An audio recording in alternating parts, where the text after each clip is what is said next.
Hello mga kaibigan, narito na naman tayo sa aking YouTube channel at narito tayo sa gitnang bahagi ng aming lupa. Ang kabuhang lupa namin ay kapangalan na katitulo pa sa aming ama. Tatlong magkapatid kami, inatihati namin sa tatlo. Dito sa bandang gitna ay pagmayari ng aming bunsong kapatid. Tapos nakikita niyo sa aking likuran ang martanim kong mangustin. Ito pa, may nasunis pa. Ayan.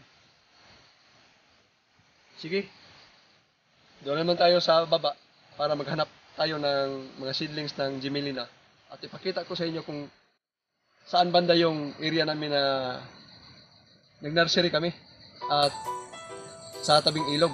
Doon kami nag-iigib ng tubig at doon kami naliligo hado at linggo. Sige na.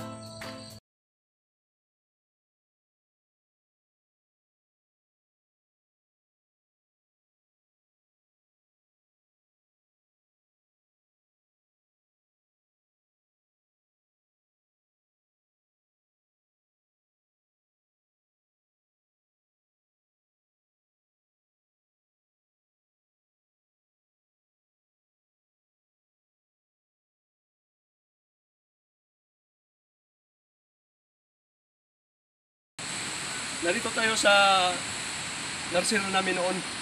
Ayun, makikita niyo mga silupin, no? Dito banda. Malapit tayo sa ilog. Doon kami nag-iigib ng tubig para idilig sa aming nursery. Ayan. At Sabado at Linggo, doon kami naliligo at naglalaba. Ayan, makikita niyo. Ayun sanahan niyo. Dati creek ito, mga kaibigan. Hindi ito ilog, hindi ito sapa. Creek ito. Nang nalalaman ng mga eksperto na may creek pala, dito nila idinaan ang tubig irigasyon. Wow! Paano ito? Malinis itong tubig na ito kasi galing ito sa dam, sa taas. Siguro may malakas ang ulan kagabi kasi hindi malinaw ang tubig. Ayan o, nakikita niyo sa ibaba.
Tapos na tayong magtanim ng pahabol sa mga seedlings ng Gemelina. Ito na, para na may hintayin sa 10 taon. Nakakapagod. Maraming salamat sa inyong panonood. Shoutout naman kay Gia Queen at G-Port Albania ng Sinawilan, Matanaw, Davao del Sur. At salamat sa mga nanonood. Please subscribe naman kayo dyan. Bye bye.